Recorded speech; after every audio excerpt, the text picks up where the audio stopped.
এক ভদ্রলোক প্রায় সময়ই এক বৃদ্ধ ফল বিক্রেতার কাছ থেকে আপেল কিনতেন।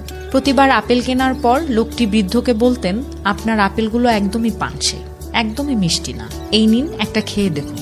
এই বলে নিজের কেনা আপেল থেকে একটা আপেল সে বৃদ্ধের দিকে বাড়িয়ে দিত।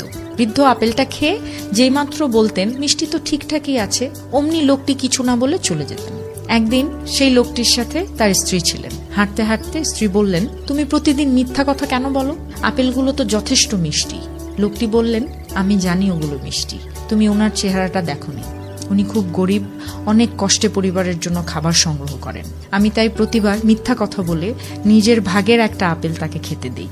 লোকটি এবং তার স্ত্রী আপেল কিনে চলে যাওয়ার পর পাশের মুদির দোকানদার আপেল বিক্রি করা বৃদ্ধকে প্রশ্ন করলেন, আমি লক্ষ্য করেছি আপনি প্রতিদিন ওই লোকটিকে খানিকটা ওজন বাড়িয়ে দেন, এর কারণ কি? বৃদ্ধ হেসে বললেন, কারণ আমি জানি সে প্রতিবার আমাকে মিথ্যে কথা বলে একটা করে আপেল খাইয়ে চলে যায়। সে মনে করেছে আমি এটা বুঝি না।